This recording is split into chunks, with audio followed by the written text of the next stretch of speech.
Let's can some beans. First things first, start with clean jars. Clean equipment creates a clean end product. So I thought I would bring everyone along while I pressure can some beans. We sometimes pressure can just for convenience.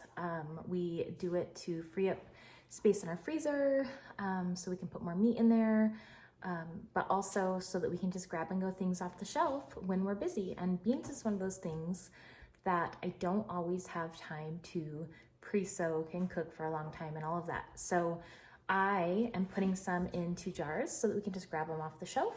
The pressure canning will cook them completely and they'll be ready to heat dump and dump, heat, and eat. So here we go. Okay, so here I am filling up my jars using a funnel with dried beans. These are the black beans, and you want to aim to fill your jars about 1/3 full.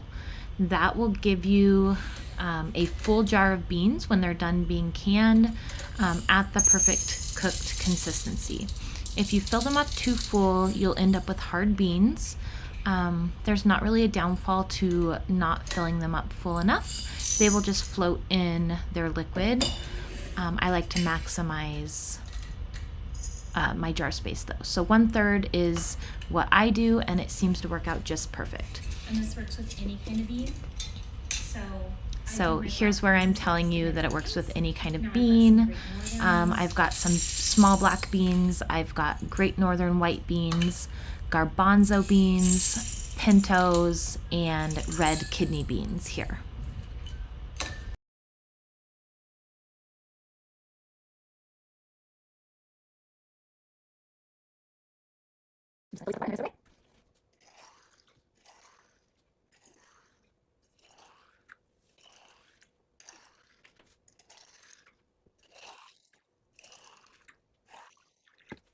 And then the very last thing you need to do is cover it so nothing gets in it overnight. I just use my old lids that I have already used to can with, and you just put them right over the tops.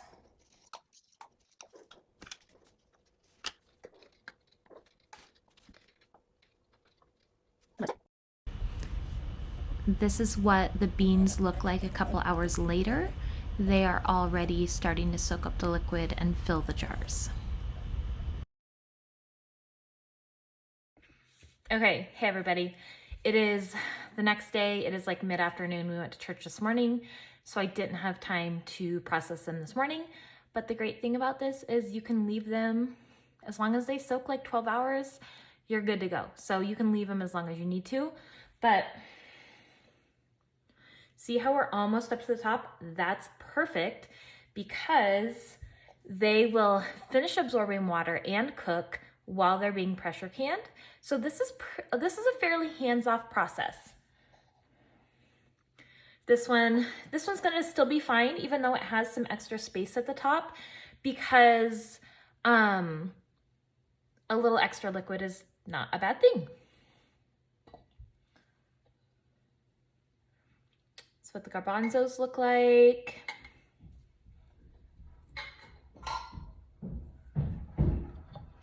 That's what my Great Northern beans look like. And then this is what the black beans look like. Okay, so the next step is you just get your lids. These are clean, never used before canning lids. And I've got the wide mouth and the regular mouth. And I'm going to replace these lids that I was just using to keep stuff out of the top last night. Do you see my photo bomber over there? Because I've already used these to can with, so I don't want to can with them again. If you're a Rebel canner, you maybe could do that, but the standard advice is to never reuse these lids. I keep them. If I needed to, I might try it. So I'm just gonna take these off. I'm gonna replace them, and then I'm gonna show you the next steps. Lids are off. I'm gonna put on the fresh lids, and then I'm gonna take my rings. I'm gonna tighten the rings finger tight. Think grandma with arthritis tight. So when you put them on there, you're not gonna twist them on really hard. You're gonna just take your fingers and twist them until they stop twisting, and that's tight enough. That will allow your can to vacate air. I call it burping when it's in the canner. The air will come out and it won't allow water in. So that's how we seal something and keep it safe, is let all the air and everything out, let nothing else in, and then that's what makes it shelf stable. So give me just a second and I'll have all the lids and rings on.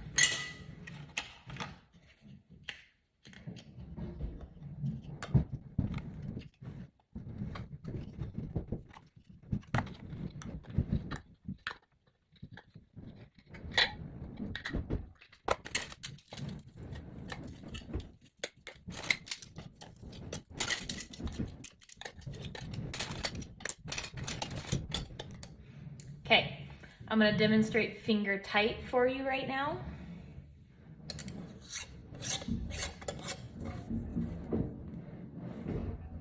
That's it. Okay, I wanna show you my canning setup. I've got the All-American and it will fit 19 pints in it.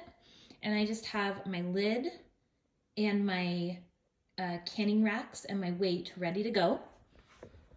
Inside of it, I've got a knuckle deep, second knuckle deep of water, which is approximately 2 to 3 inches in the bottom. Okay, so now I'm gonna fill up my canner, and what I'm gonna do is I'm gonna fill up the whole bottom row. I'll take a picture, I'll show it to you. Then I'm gonna put my second rack on top, and I'm gonna put the rest of my jars on top of that. Now I have cold jars, so I'm putting them into a cold canner. I have not turned the heat on yet. If you boil your beans first to help them absorb water faster, so instead of doing a 12-hour soak, you could boil your beans for like 30 minutes and then fill your jars with hot beans and hot water. You would want your canner water heated up already to almost boiling.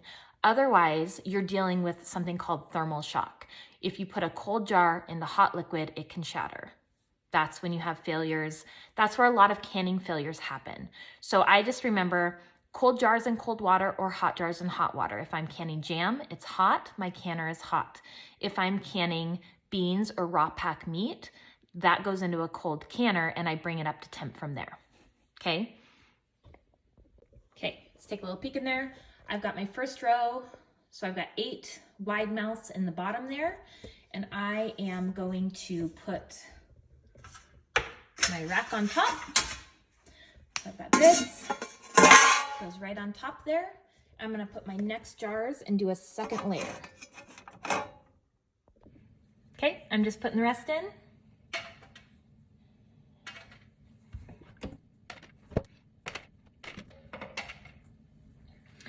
So for me, this is a full canner load. Now, I'm gonna turn it on like medium and let the water come up slowly. Once I start to see just a little bit of like bubbles happening in the bottom, then I'm gonna put my lid on and I'm gonna let it steam. And beans need to be canned for 75 minutes in little pints like this, or 90 minutes in quarts, according to the Ball Book of Canning. And you can look up a million different recipes online. Every single one of them is going to give you a different method, a different time frame. And if they're not telling you where they're getting their information from, you should do your own research. Canning times have been established going back a long time. So I mess around with a lot when I can. I don't measure almost anything. And canning times, especially for proteins and meats and things that need to be pressure canned, I don't mess around with it. I'm not a mess around and find out person with the canning times. So Ball Book says 75 or 90 minutes. That's what I'm gonna do. And for my altitude, I have to do it at 15 pounds of pressure. The Ball Book says from 0 to 2,000, it's 10 pounds of pressure. Anything over 2,000 feet above sea level, 15 pounds of pressure. So that's my gold standard for how long I'm gonna can these for. I will bring you back when I I don't know, when I put the lid on or something, and we'll talk about next steps. So here, I am telling you how to cross tighten your bolts on your pressure canner if you have this type of canner. Otherwise, you twist the lid on and it has little ridges that hold it in place. This is a metal on metal seal, and so the bolts are what keep that seal tight. And there's multiple safety measures in the All-American canner that make this a really good way to go. I am going to bring this up to temperature very slowly, and once steam starts coming out of that little vent hole on the top, I let it vent for 10 minutes before I put my weight on. So that's my canning weight. It's got measurements for 5, 10, and 15 pounds of pressure, and I will use the setting for 15 pounds of pressure. Okay, here you can see the steam is starting to spit out of that vent hole. It's kind of hard to see on the white wall, but it is coming out in a steady stream. So I start my timer for 10 minutes and let it vacate steam. And then I pop my jiggler weight on top on the 15-pound setting. And once I put that on, I wait for the pressure to come up to 15 pounds by the dial gauge, and that weight will start to rock and release steam to keep it at 15 pounds of pressure. I'm aiming for 3 rocks a minute to keep the proper pressure in the canner while it is going through that 75-minute canning time.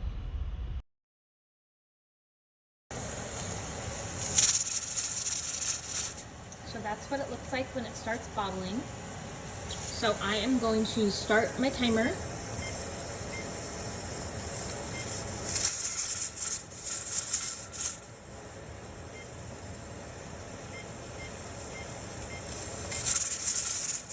Okay, and then I'm going to adjust my heat. For me to keep it at the right level, I'm gonna get it down between 4 and 5.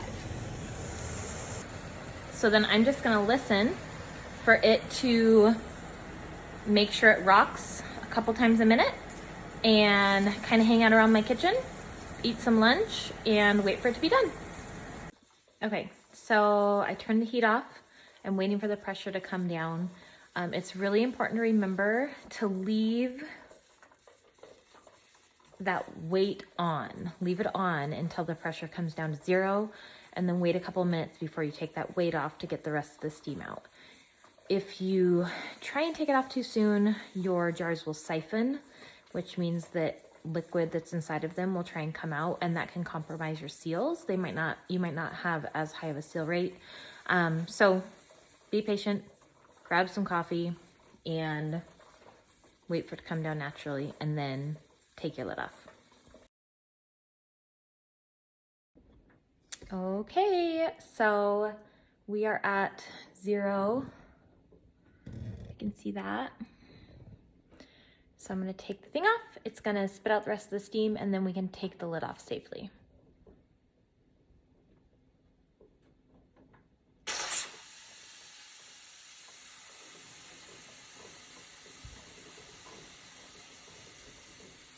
Hear that?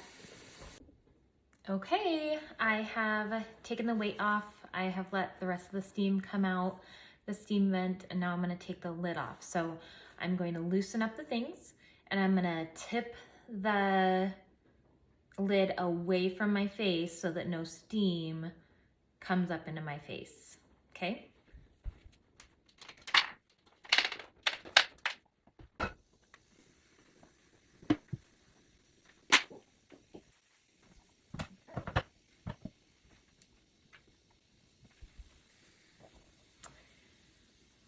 You'll see the first one I pulled out broke. I'm gonna show it to you.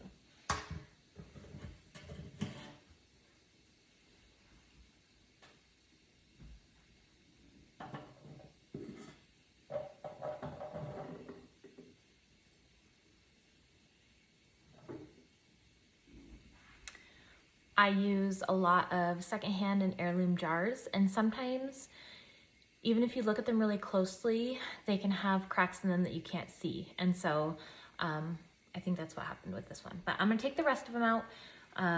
Hopefully that's the only one that broke, and we'll see what we are left with.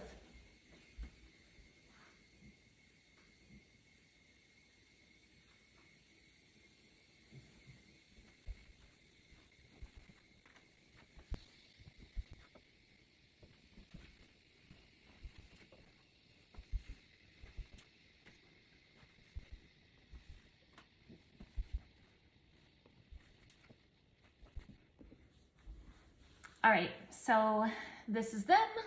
You can see I had one jar break, which is a bummer. That really only happens maybe once a canning season for me. But the jars are gonna start popping off right now, and the lids are gonna start sealing as they cool. They're gonna sit here for 24 hours, and then I'm gonna take the rings off, clean them up, test the seal by picking it up by the lid, and as long as they stay on, they have a good enough seal to be shelf safe. So I ended up with 16 pints of beans for right around $3, maybe $4 with the cost of the lids, and I think it was like $2 worth of beans. So that's how easy it is, and yeah, I hope it's something that you feel like you can try.